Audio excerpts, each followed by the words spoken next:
자, 오늘 제가 준비한 말씀은 이사야서 16장입니다.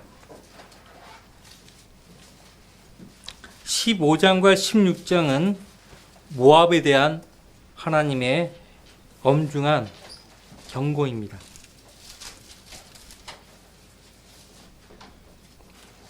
자, 16장 1절 말씀부터 5절까지의 말씀만 제가 받들어 읽겠습니다. 너희는 그 땅의 치리자에게 어린 양을 보내되, 여기서 너희는 모압을 가리킵니다. 모압에게 하나님께서 지시하십니다. 그 땅의 치리자에게 어린 양을 보내되 셀라에서부터 광야로 시온의 딸의 산으로 보내지니라. 그 땅의 치리자는 시온의 딸의 산이 있는 곳입니다. 그래서 시온산, 다윗의 성읍이 있는 곳이죠. 다윗의 보좌가 있는 곳이죠. 유다 왕국의 왕에게 어린 양을 보내라, 그렇게 말씀하고 있습니다.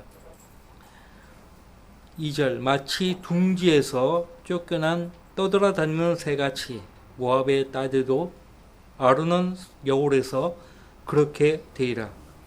계획을 세우고 심판을 행하라. 한 낮에도 밤같이 너의 그림자를 만들고 쫓겨난 자들을 숨겨주며 떠돌아다니는 자를 발각되게 말라. 나의 쫓겨난 자들을 너와 함께 거하게 하되 모압아, 너는 약탈한 자의 면전으로부터 그들에게 숨을 곳이 되라. 이는 토색하는 자가 끝났고 약탈한 자가 그쳤으며 압제자들이 이 땅에서 소멸되었습니다. 그 보좌는 자비 가운데 굳게 설 것이요 그는 다윗의 장막에서 심판하며 공의를 찾고 의를 신속히 행하며 참으로 그 위에 앉으시리라. 심판하고 공의를 찾고 의를 신속히 행할 분이 누구신가 하니까요, 1절에 어린 양을 가리킵니다. 실제 희생 제물을 말하는 것이 아닙니다. 많은 성경 주석가들이 1절에 그 어린 양을 모압으로 하여금 유다 왕국의 치리자에게 가서 어린 양을 제물로 바치라, 조공을 바치라, 뭐 그런 식으로 해석을 하는데 16장 전체를 보면은 그 어린 양은 실제 제물을 가리키는 것이 아니에요. 오늘 제 설교를 잘 경청하시면 지금 무슨 말을 하고 있는지 이해하게 될 것이에요. 성령님의 도움이 아니면 우리는 성경을 알 수 없어요. 자, 너는 그들에게 숨을 곳이 되라라는 제목으로 말씀을 전하겠습니다. 지금 모압에게 하나님이 명령하십니다. 모압아, 너는 그들에게, 그들이 누굽니까? 3절과 4절에 쫓겨난 자들, 떠돌아다니는 자들, 나의 쫓겨난 자들을 가리킵니다. 누구겠어요? 이스라엘 백성을 말하는 것이에요. 그들에게 숨을 곳이 되라, 그렇게 명령하고 있습니다. 그들로 하여금 너가 피난처가 되라, 이 말입니다. 자, 이 말씀을 왜 하셨는가? 오늘 제가 설교할 때 잘 들으시면 이해가 될 거예요.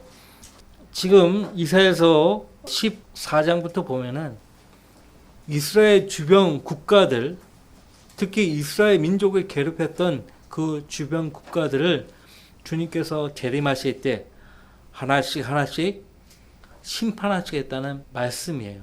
물론 역사적으로 그들을 심판하셨습니다. 그러나 대환란 때 다시 한번, 대환란 끝 무렵, 그러니까 예수님이 지상으로 내려오실 때 다시 한번 그들을 심판하실 것이에요. 지금도 여러분들 뉴스를 통해서 확인하지 않습니까? 이스라엘을 얼마나 괴롭힙니까? 프러시아의 황제 프레드릭 대왕이요, 궁정 목사에게요 질문을 했어요. 성경이 영감받은 하나님의 말씀이라는 것을 증명해 보이시오. 성경이 영감받은 하나님 말씀이라는 것을 증명해 보이라 이거예요.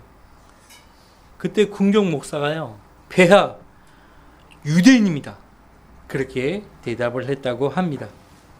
하나님께서 주의 백성 유대인에 대해서 예언하신 말씀들이요, 역사적으로 틀림없이 이루어졌다는 사실을요, 그 궁정 목사는 너무나 잘 알고 있었습니다. 여기 계신 여러분들도 잘 알고 있죠? 성경의 예언의 중심에는 항상 이스라엘이 있는 것이에요. 그래서 이스라엘을 성경의 예언의 지표라고 말합니다. 교회가 아닙니다. 교회는 예언의 지표가 될 수 없어요. 왜냐하면 구약의 선자들이 미래의 이들을 바라보고서 예언했을 때는 모두가 다 이스라엘 민족과 관련되어서 예수 그리스도의 오심, 그분의 재림과 이스라엘 민족의 회복을 보고서 예언을 했기 때문이에요. 구약의 선자들은요, 교회 시대를 보지 못했습니다. 그들은 그리스도의 초림과 재림 사이에 형성된 거대한 골짜기를 전혀 보지 못했던 것이에요. 앞에서 보니까 주님의 재림, 주님이 오신다는 것만 보이는 거예요. 봉우리만 보이는 거예요. 그 봉우리와 봉우리, 그러니까 초림과 재림. 구약 성경에 보면은 초림, 재림 구분도 없어요. 한 구절에서 우리는 신약 성경으로 보니까 초림과 재림이 구분이 되잖아요. 근데 그 당시에는 초림, 재림 이런 용어도 없어요. 그냥 주님의 오심이에요. 주님이 오신다 이거예요. 근데 우리가 신약 성경으로 보니까 그 예언의 봉우리가 보이잖아요. 초림과 재림. 근데 초림과 재림 사이에 거대한 골짜기, 깊은 골짜기. 앞에서 보니까 그 골짜기가 보이지 않는 거예요. 앞에 있는 산봉우리와 뒤에 산봉우리가 겹쳐서 보이는 것뿐이죠. 그 사이에 골짜기가 보이지 않아요. 보이지 않기 때문에 예언을 못했어요. 제가 하는 말이 무슨 말인지 아시겠죠? 그래서 상당수의 선지서, 예언서에서 보면 그것도 한 구절에 보면 한 구절에서 초림과 재림이 다 나와 있어요. 그리고 또 연대기적으로 차례 순서적으로 초림, 대환란, 재림, 천년왕국 이렇게 순서적으로 기록이 된 것도 아니고요. 뒤죽박죽 돼 있어요. 대환란이 먼저 나오고 어떤 구절은 천년왕국을 먼저 얘기하고 그 다음에 대환란을 뒤에서 이야기하고, 그러니까 읽을 때마다 혼란스러울 수 있는 거예요. 혼란스러울 수 있어요. 그러니까 성경을 읽을 때마다 성령 하나님의 도움이 절실한 거죠. 그래서 예언의 말씀을 해석할 때 어려움을 누구나 갖게 되는 것입니다. 그렇기 때문에 우리는 성령님의 도움이 필요한 것입니다. 사도 베드로가 베드로후서 1장 20절과 21절에서 이렇게 말했습니다. 먼저 이것을 알지니 성경의 어떤 예언도 사사로운 해석에서 나온 것이 아니니 예언은 예전에 사람의 뜻에서 나온 것이 아니요 오직 하나님의 거룩한 사람들이 성령으로 감동을 받아 말한 것이니라. 말한 것도 있고요, 기록한 것도 있어요. 말한 것을 기록하기도 하고 말을 했지만 기록 안 된 것도 있어요. 자, 유다서에 에녹이 주님께서 수많은 성도들과 함께 오신다고 돼 있잖아요. 근데 창세기에 에녹이 그런 예언을 한 기록이 없거든요. 유다는 어떻게, 어디서 보고 그렇게 쓴 것입니까? 어디서 보고 쓴 것이 아니고 성령 하나님이 특별히 사도 유다에게 그 말씀을 넣어주신 거예요. 자, 이사야서 15장과 16장은요 모압에 대한 엄중한 말씀이에요. 여러분들 모압 족속을 알죠? 모압 족속은 어떻게 해서 생겨나게 되었습니까?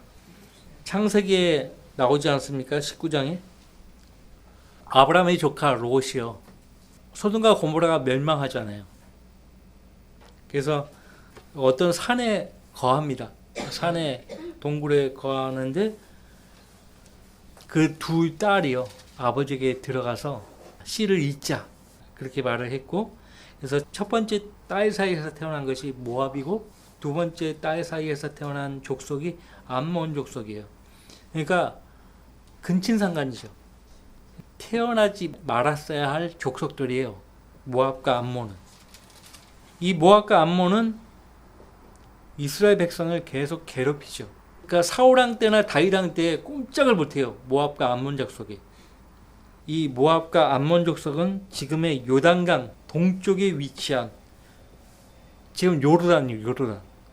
요르단이 모압, 암몬, 그 다음에 에돔 땅 다 차지하고 있어요.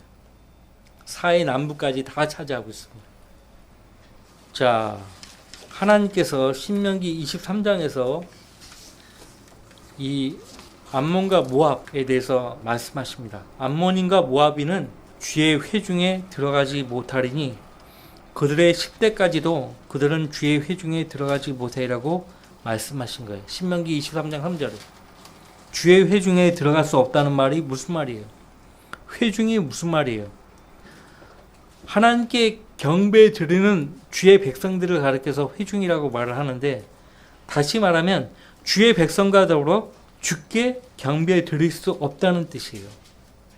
암몬인과 모압 족속은 주의 백성과 함께 주님께 경배 드릴 자격을 박탈당한 거예요. 왜 그런가?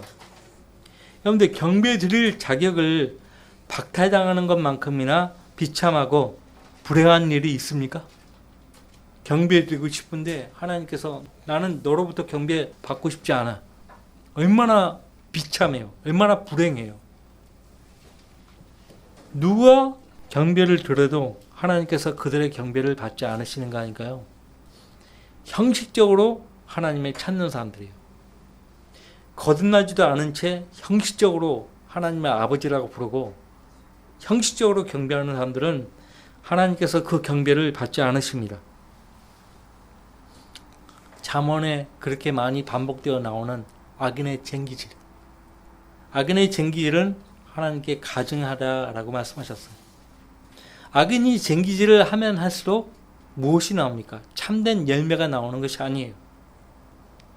하나님을 진노케 하는 것이에요. 신명기의 경우는 남자들을 말씀하신 것이죠. 암몬인과 모압인. 왜? 남자에게 씨가 있잖아요. 성경에 보십시오. 룻기를 보세요. 룻기의 룻은 모압 여인 아닙니까?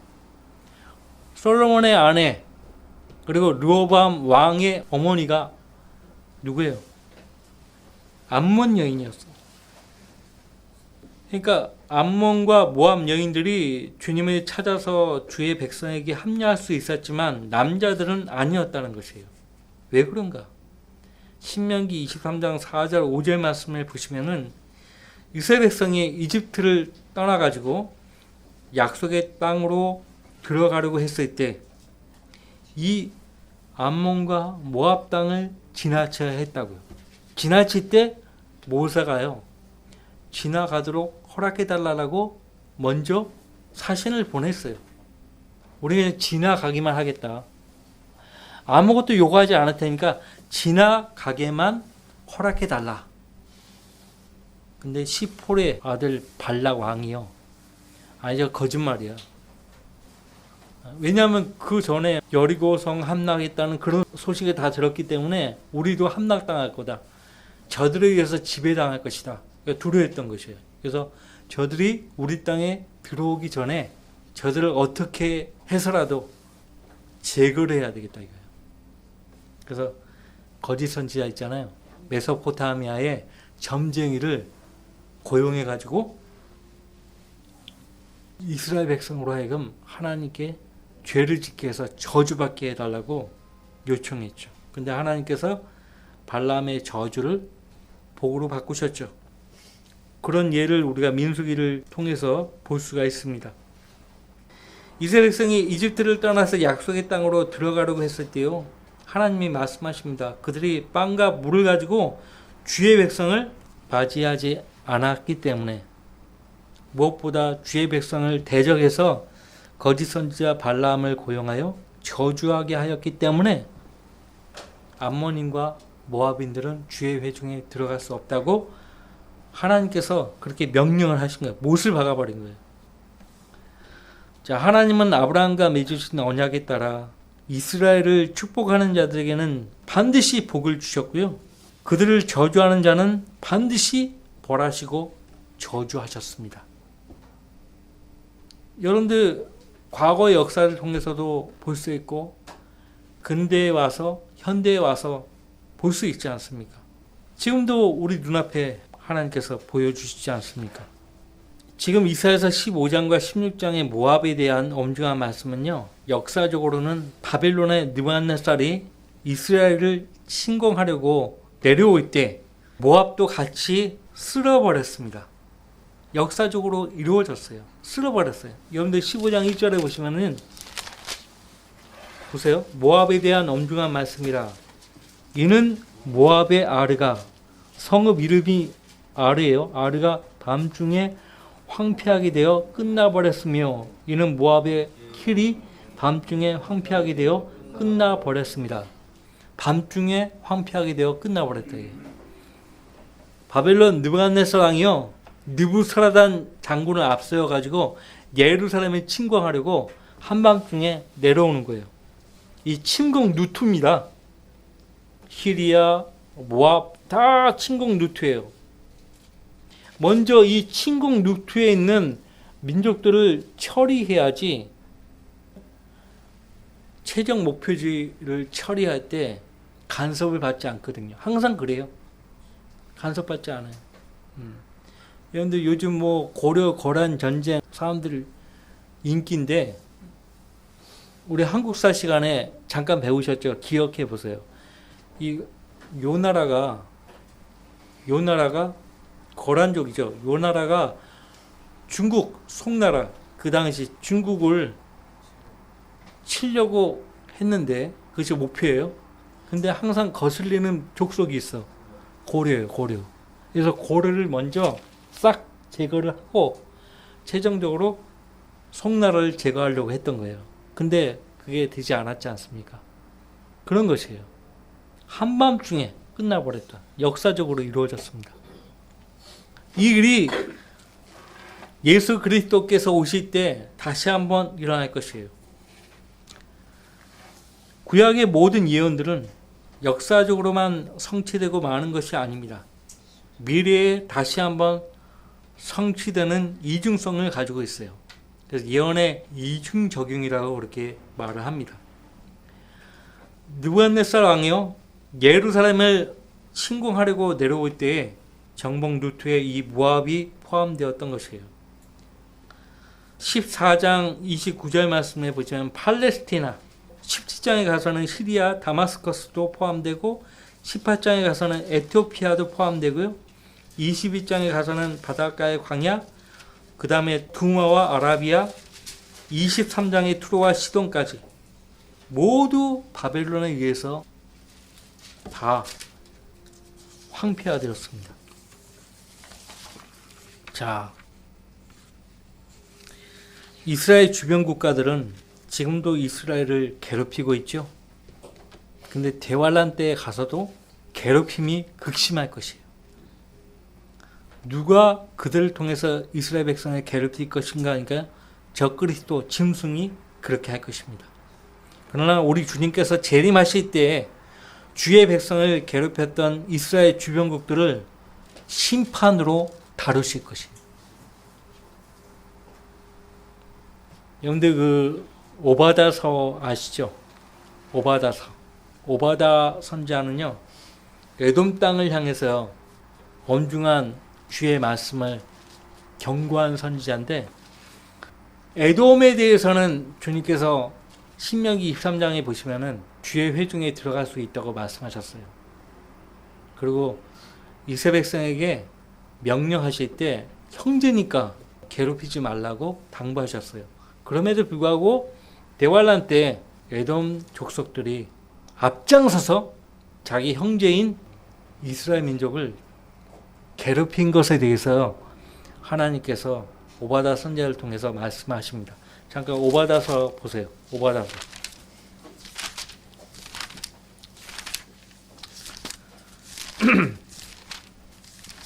오바다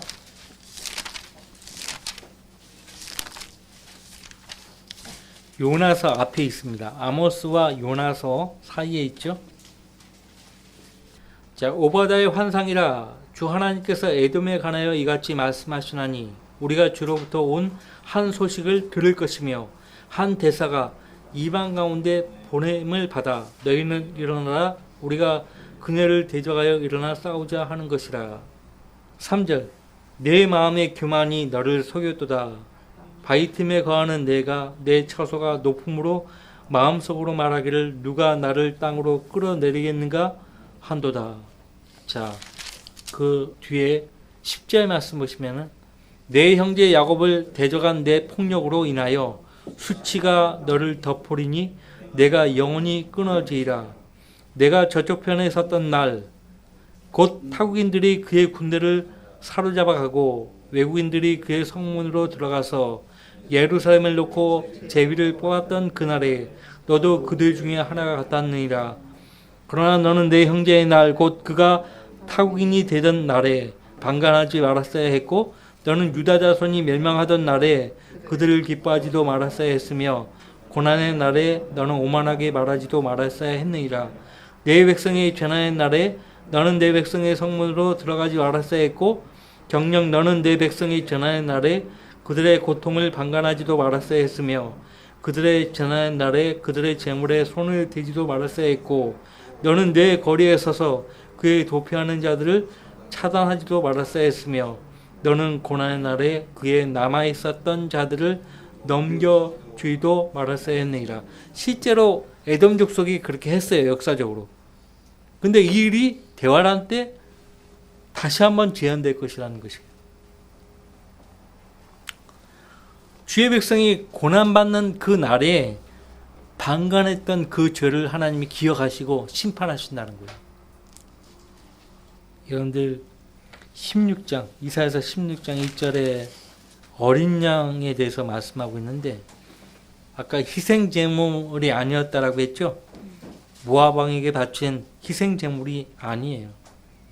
대부분의 성경 주석가들은 그렇게 말을 합니다만 그러나 성경 전체를 봤을 때 특히 대환란을 다루고 있는 요한계시록을 봤을 때 이 어린 양이 누구인지 확실하게 알 수 있어요. 자, 요한계시록 5장을 먼저 봅시다. 성경은 성경으로 해석하는 것이에요. 원칙입니다.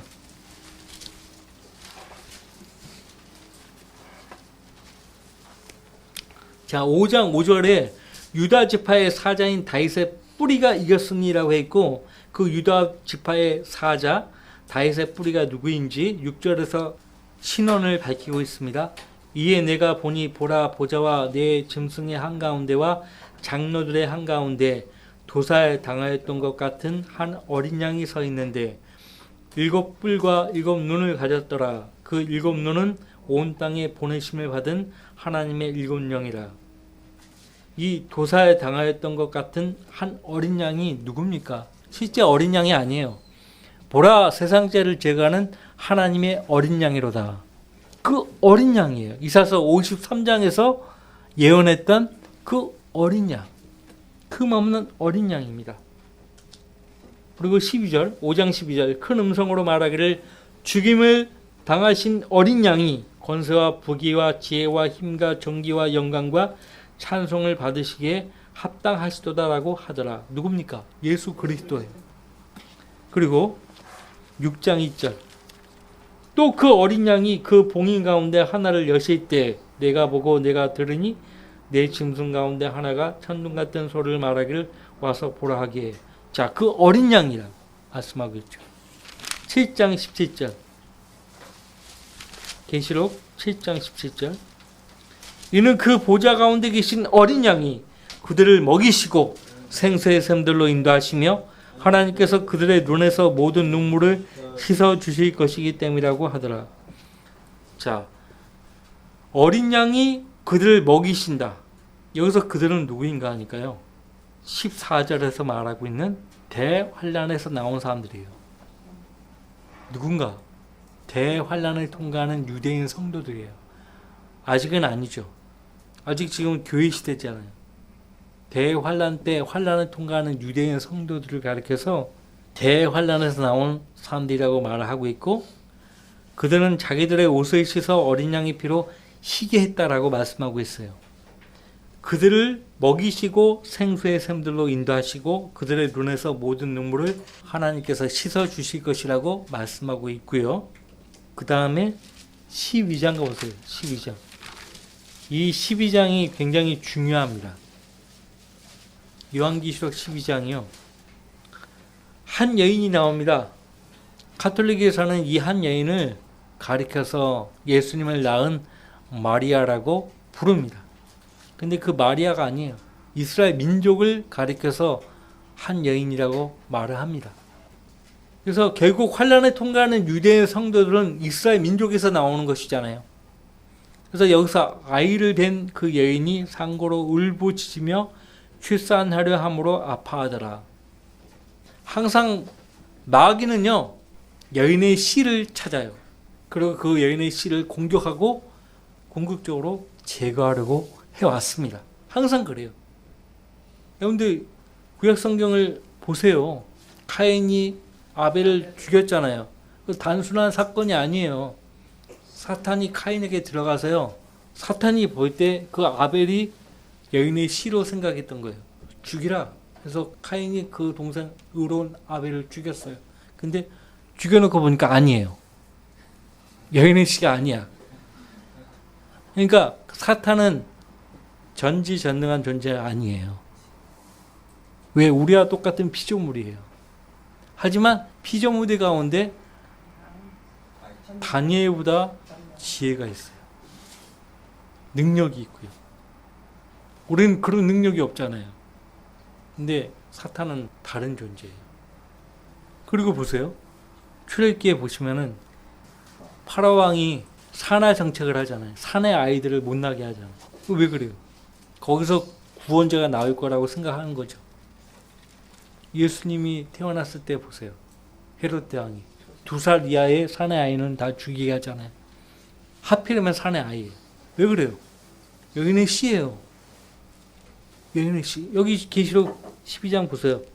아이를 뵌 그 여인이 상고로 울부짖으며 출산하려 함으로 아파하더라. 하늘에 또 다른 이적이 나타났으니 보라, 커다란 붉은 용 한 마리가 있는데 7머리와 10뿔이 있고 그 머리들 위에는 7 왕관이 있더라. 그런데 그의 꼬리로 하늘의 별 3분의 1을 끌어다가 땅에 던지더라. 여기서 하늘의 별은 계시록 1장부터 말하고 있는 천사들을 가리킵니다. 그러니까 천사들도 피조물이기 때문에 타락하는 거예요. 사탄의 그 대적에 타락하지 않았던 천사들이 합류하는 거예요. 이거는 과거에 일어난 일이 아니고요. 미래에 일어날 일이에요. 언제? 대환란 때. 또 그 용이 그 아이가 태어나자마자 삼키려고 출산하려는 그 여인 앞에 서 있더라. 왜? 사내 아이를 죽이려고. 그녀가 사내 아이를 낳았는데 이 아이는 모든 민족들을 철장으로 다스릴 자라. 자, 시편 2편에도 재림하시는 예수님을 가리켜서 모든 민족을 철장으로 다스린다라고 말씀하고 있기 때문에 이 사내 아이가 예수님이 아니냐라고 말할 수 있지만은 아닙니다. 이스라엘 민족을 구원할 또 다른 구원자일 수 있어요. 신원이 확실하게 밝혀지지 않은 누군가예요.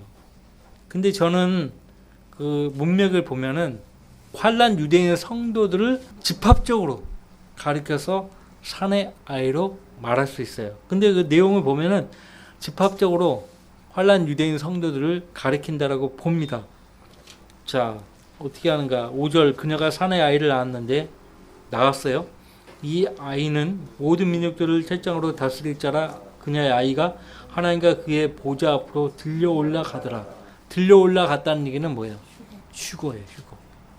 환란 중간에 휴거되는 거예요. 그러니까 환란 성도들이 예수님이 지상으로 재림하실 때 거의 대부분의 환란 성도들이 들림받아 올라갑니다. 마태복음 24장에서도 그렇게 예수님 말씀하셨고요. 근데 이 12장, 계시록 12장 5절 말씀에 의하면 그 일부는 먼저 환란 중간에 올라가는 거예요. 일부만 올라가는 거예요. 남겨지는 환란 유대인 성도들, 그 여인은 광야로 도망하였는데 그곳에는 그들이 그녀를 1260일 동안 부양하도록 하나님께서 그녀를 위하여 마련해 놓으신 곳이 있더라. 바로 이 하나님께서 그녀를 위하여 마련해 놓으신 곳이 14절에 광야에 있는 자기 처소로 날아가서 광야입니다. 이것이 바로 오늘 이사야서 16장에서 말씀하고 있는 모압 땅에 있는 곳이에요. 1절에 셀라라고 되어 있죠. 셀라, 페트라. 자, 그러니까 그러니까 지금 제가 알려드리고 있는 대로 잘 따라오셔야 합니다. 1260일은 정확하게 3년 6개월입니다. 거기 계시록 12장 14절에 그때 그 여인이 큰 독수리의 두 날개를 받았는데 이는 그녀가 광야에 있는 자기 처소로 날아가서 그곳에서 그 뱀의 낯을 피하여 한 때와 두 때와 반 때를 비양받으려 함이더라. 한 때는 1년이고요. 두 때는 2년이고요. 반 때는 6개월입니다. 도합 3년 6개월이죠. 이 3년 6개월을 일수로 계산하면 1260일이에요. 유대인들은 한 달이 30일이에요. 우리는 뭐 28일도 있고 31일까지 있고 하는데 유대인들은 1년이 360일이에요. 한 달이 30일이에요.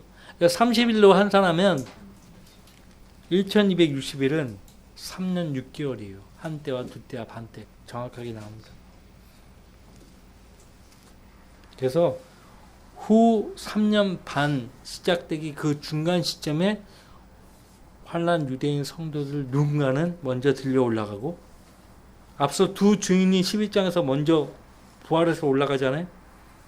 따라서 이제 일부가 올라가고 거의 대부분의 환난 유대인 성도들은 예수님 말씀하신 대로 마태복음 24장에 보면 예수님이 오실 때 그때 올라가는 거예요. 그때. 이것은 이제 교회 시대의 성도들과 같이 보면 큰일 납니다. 같이 보는 사람들이 대부분이에요. 어찌됐든 간에 광야에 있는 자기 처소라고 했고 12장 6절에서 그녀를 1260일 동안 부양하도록 하나님께서 그녀를 위하여 마련해 놓으신 곳이 있다고 했잖아요. 이곳이 바로 모압에 있어요. 모압. 오늘 이사야서 16장에서 말씀하고 있는 모압이에요. 그래서 1절에 너희는 그 땅의 치리자에게 그러니까 유다 왕국의 왕에게 어린 양을 보내되 그러니까 허락하라 이거예요. 어린 양이신 예수 그리스도께서 너희 땅을 통과하게 하라 이거예요. 무슨 말인지 아시겠죠? 그래서 셀라에서부터 광야로 시온의 딸의 산으로 보낼지니라. 마치 둥지에서 쫓겨난 떠돌아다니는 새같이 모압의 딸들도 아르논 여홀에서 그렇게 되리라. 계획을 세우고 심판을 행하라. 한낮에도 밤같이 너의 그림자를 만들고 쫓겨난 자들을 숨겨주며 떠돌아다니는 자를 발각되게 말라. 숨겨주고 발각되게 말라. 짐승에게 발각되지 않도록 하라 이거예요. 요르단 안에요. 지금은 관광지역입니다. 살라페트라가. 옛날 고대 왕국이 있었던 곳. 거기 가면 휴대폰도 터지지 않아요. 요새입니다. 그래서 그 살라페트라로 갈 거예요. 환난 유대인 성도들이. 그걸로 가가지고 3년 6개월 동안 적그리스도의 얼굴을 피해서 있을 것인데 적그리스도가 거기 있는 거 모를까요? 알지만은 하나님이 보호하시는 거예요. 적그리스도가 감히 거기 있는 걸 알지만은 함부로 침투하지 못하는 거예요. 하나님 지켜주시니까요. 그래서 1절은 모압에게 하나님 명령하셨다고요. 유다왕에게 어린 양이신 주님이 가시는데 가로막지 말라 그렇게 명령을 하셨다는 거예요.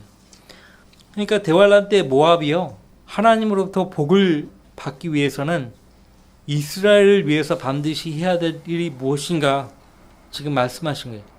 이스라엘을 숨겨주라 이거 숨겨주라. 자, 모압이 주의 명령대로 순종했다면 주님께서 민족들의 심판 때 반드시 보상해 주실 것이에요. 보상해 주실 것이에요. 그래도 요르단은 직접적으로 이스라엘을 공격하지 않잖아요. 공격하지 않아요. 참 신기하죠. 참 신기해요. 그렇게 되어야 해요. 만약에 요르단이 반 이스라엘 정책을 피고 그런다면 감히 대환란 때 그 땅에 피신에 들어갈 수 있을까요? 없는 거예요. 그래도 그 안에 사는 아랍 족속들은 계속 이스라엘을 괴롭히죠. 결과적으로 심판받는 거예요. 자, 모압이 주의 명령대로 순종했다면 주님께서 민족들의 심판 때 반드시 보상해 주실 것이라는 것이에요. 마태복음 25장에 보시면 예수님이 재림하실 때 제일 먼저 하는 일이 민족들을 불러 모으시는 거예요. 민족들을 불러 모으시는 거예요. 결단의 골짜기라고 하죠. 결단의 골짜기. 왜 그런가? 이방 민족들을 모아놓고 심판하기 위함이에요. 마태복음 25장에 나와요. 심판의 기준이 뭐냐? 심판의 기준이 대환란 때 유대인 성도들을 친절하게 도와주었느냐, 그렇지 않았냐, 그것이 기준이에요. 그런데 역사가 입증하지 않습니까? 과거에나 근대나 현대, 지금까지 이스라엘 민족을 선대하는 그 민족, 그 국가에 대해서는 하나님께서 복을 주시잖아요. 대표적인 경우가 영국이었어요. 근데 영국이 발포 선언 그 계기로 해가지고 윈스턴 처칠이 큰 실수를 해버렸죠. 그래서 하나님이 히틀러로 하여금 런던 상공에 폭탄을 투하시키게 한 거예요. 런던이 불바다가 돼버렸잖아요. 그 일로. 그래서 이제 영국이 세계 경찰국가의 위상을 잃어버리게 된 거예요. 어떻게 된 거예요? 미국으로 하나님이. 미국이 성경으로 시작한 나라 아닙니까? 그리스도인들도 많고. 그러니까 하나님께서 미국에 복을 주신 거예요. 미국은 아직도 친 이스라엘 국가 아닙니까? 그도 그럴 것이 유대인들이 미국의 경제를 쥐락펴락하기 때문에 유대인들 표를 얻지 못하면 대통령 못 되는 거예요. 그리스도인들 표도 얻어야 되겠지, 유대인들 표도 얻어야 되겠지. 그러니까 어쩔 수 없이 이스라엘을 위한 그 정책을 펴는 거죠. 어쩔 수 없이. 싫지만 그렇게 해야 되는 거예요. 여러분들 이사야서 15장과 16장은요. 성경에서 15번째 책과 16번째 책인 에스라서와 느헤미야와 연결이 됩니다. 신기하죠? 에스라서와 느헤미야 때의 왕이요. 페르시아의 왕이었어요. 페르시아의 코레스 왕과 아탁세르세스 왕이었죠. 코레스 왕이요. 무너지고 불타버린 주의 성전을 재건하도록 했고요. 유대 백성은 그 땅으로 돌아가라고 칙령을 선포했죠. 아탁세르세스 왕도 무너진 예루살렘 성벽을 재건하도록 칙령을 반포했고 다시 한번 두 번째로 주의 백성을 유대 땅으로 돌아가도록 명령했습니다.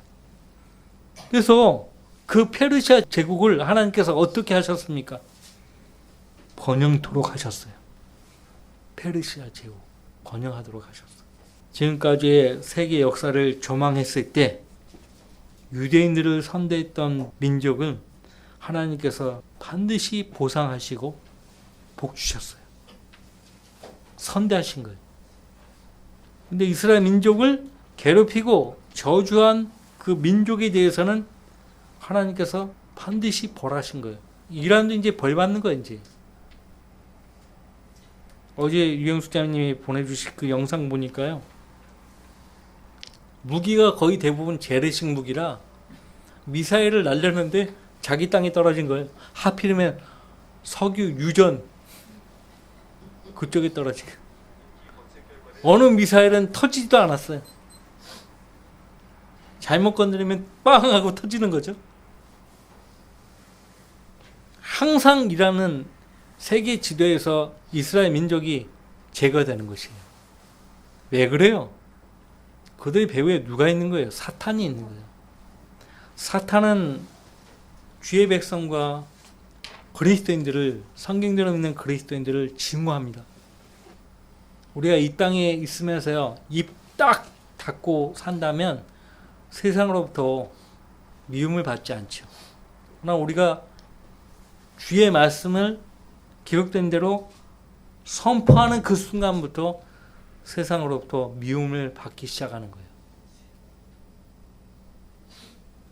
항상 그래왔어요. 하여튼 유대인과 그리스도인들을 선대하면 하나님께서 복 주시는 거예요. 유대인과 그리스도인들을 저주하면 하나님께서 그들을 저주하신다고. 독일은 그 점을 뒤늦게 뉘우친 거예요. 그걸 안 거예요. 유대인들을 저주한 것에 대해서 깊이 깊이 뉘우치고 반성하는 거예요. 포로 수용소도 다 폐쇄하지 않았잖아요. 아우슈비츠, 트레블랑카 그런 포로 수용소 아직도 있어요. 하여튼 나치가 점령한 국가들의 그 수용소들을 폐쇄하지 않도록 독일 정부가 그렇게 손썼어요. 왜? 증거로 남겨두어 가지고 후세로 하여금 다시는 이런 일이 반복되지 않도록 독일 정부가 그렇게 나선 거예요. 모압뿐만 아닙니다. 시리아의 다마스커스도 그렇고 에티오피아도 그렇고 전부 이스라엘을 집중적으로 공략해서 괴롭히는데 예수님이 지상으로 내려오실 때 그들이 아마겟돈이라는 무기토 골짜기에 다 오는 거예요. 근데 그것은 주님께서 그들을 불러 모으신 것이라고 스파냐서에서 그렇게 말씀하십니다.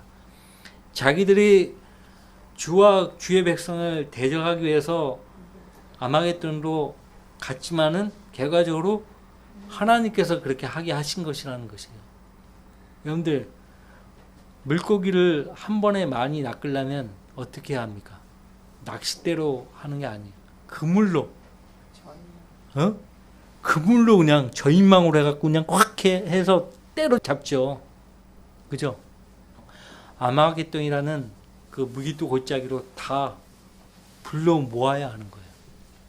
한 번에 그냥 다 제거하시려고. 그렇게 하나님께서 하시는 거예요. 결과적으로. 오늘 이사야서 말씀을 통해서 보면은 앞으로 이 땅에서 구체적으로 어떤 일이 펼쳐질지를 하나님께서 예언의 말씀을 통해서 우리에게 확실하게 보여주신 거예요. 이 일은 우리가 믿지 아니하여도 일어날 일이에요.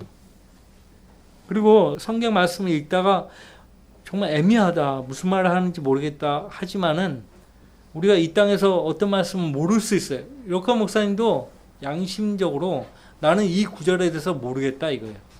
모르겠다. 근데 우리가 들림받아 올라간 뒤에 눈으로 다 알게 될 일이에요. 지금은 모른다 해도. 자, 여러분들 결론적으로 한 가지 질문을 하겠습니다. 예수님이 언제 오실까요?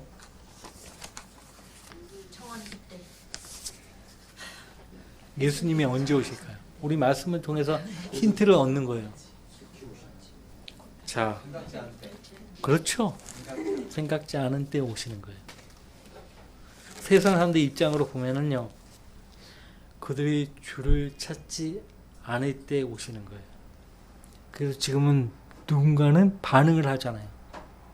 복음을 전하면 누군가는 반응을 하잖아요. 거절하지 않고 복음을 듣잖아요. 근데 어느 때가 오냐면 아무도 경청하지 않는 거예요. 그때 주님께서 오시는 거예요. 또 우리같이 주님께 쓰임받는 어떤 형태든지 주님께 쓰임받아야 될 종의 입장으로 보면은 우리가 예기치 않은 시간에 생각하지 않은 그 시간에 주님이 오신다고 했어요. 누가복음에서. 근데 여기 계신 우리 모든 성도들은 주님이 지금 오신다라고 확고하게 지금 오실 수 있다. 지금 오신다면 나는 올라간다. 그런 준비를 하고 살잖아요. 솔로몬의 노래에서 그 시기를 꽃피고 새들이 오는 봄으로 그렇게 말씀하고 있지만 신약성경에는 그런 말이 없어요. 신약성경 어디에도 꽃피고 비가 그치고 꽃피고 새들이 지저귀는 그때 주님 오신다. 그렇게 암시하는 신약성경이 없어요. 왜냐하면 신약성경에서는 어느 때라도 주님이 오신다라고 마음을 먹고 살라 이거예요. 하지만 주님이 어느 때라도 오실 수 있다는 마음가짐으로 살되 무질서하게 살아서는 안 된다는 거예요. 아, 주님 지금 오신다는데 무슨 일을 하며 그럴 필요가 뭐가 있겠냐? 그거 우리가 모른다니까요. 몰라요. 바울 사도가 뭐라고 권면하고 있습니까? 그 말씀만 읽고 제가 기도하고 마치겠습니다. 데살로니가 후서 3장입니다.